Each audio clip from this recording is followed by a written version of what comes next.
knowing what you know, knowing all the great things that you're doing, put yourself in the position. And again, every state on this call is doing something, so it's not in a total void. But if you wanted to give somebody advice about, like, if you want to amp up your game, here's the first thing, here's the first baby step you could take to kind of put yourself on a start the journey. Sure. Michael, I'll give you first dibs. Sure.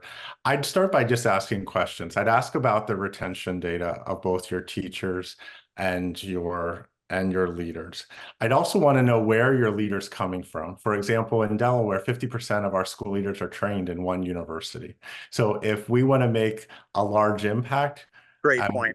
we would prioritize our supports to that one program. I'd also want to know, what does program evaluation look like? So we have some policy around data collection and putting out, I hate to call them report cards, that's what they call them. We're developing those now so that consumers can look at what programs offer and how they're doing, and if they're falling short, what we can do to support and improve those programs.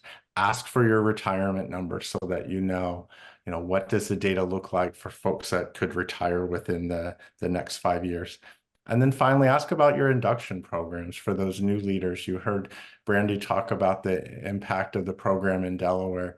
I think you want to ask, do we at least have a program that's required for our first year principals? That's a place to start. And if it's not a state-run program like the one that we described today from our 2 states, it can be a locally developed program that gets approved at the state level. Right. But ensuring that there are some supports in place for brand new administrators. Great. No, I love that. And I think the other point to make about evaluation systems, again, there's program evaluation, and there's also the principal evaluation concept itself, trying to structure those so that they're not seen as punitive, but more formative, right? They should be helping people learn and grow in their art, in their craft, not sort of being sorted and punished. Great. So I'm going to go to Brandy next. So some things I would look for is, number one, the standards that they're using. As Michael said, some states are using different standards. So really focusing on where their starting point is, to develop a vision for what they are looking for from a research-based place and the standards that they're looking for.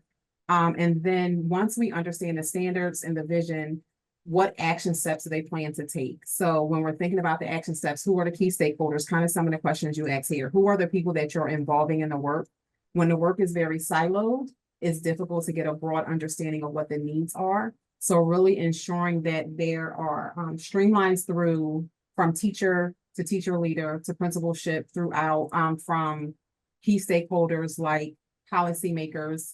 If the policymakers are the only ones making the decisions, then we may make some of the wrong decisions, right? And so making sure that we have a core group of people that can give real-time feedback for what's really needed, and then scaling the work up from there. So if we find some really good programs that are working, are there supports that we can use from certain research that's already in place, some of the Wallace information, some of the very great things that we've learned from some of the teams here? If those things are working in similar populations, is that something that we could work on replicating within our own areas or refining in certain ways? And so those are just some of the preliminary. No, that's great. I love that. Yeah, especially it's so easy to think about it just at the front end, but thinking about the arc, where are those points of contact throughout the life cycle of a principal, and making sure you build the structures in place that speak to that. Because, it's as important if you're a 5th year principal or a 10th year principal to keep that improvement mentality going, to keep refining your skills and practices and what have you. Okay, I'm going to go to Paul for the last word.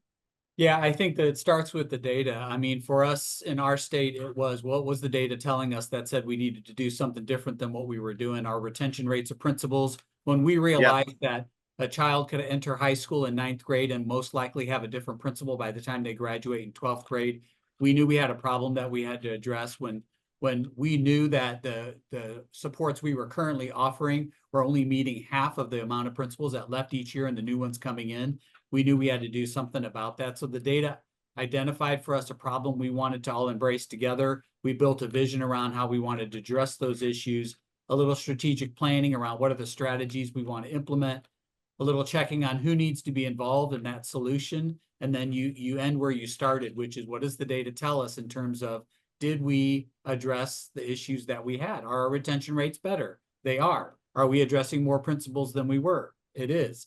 And that's, use that data to confirm, that you've done what you wanted to do and where you need to go next.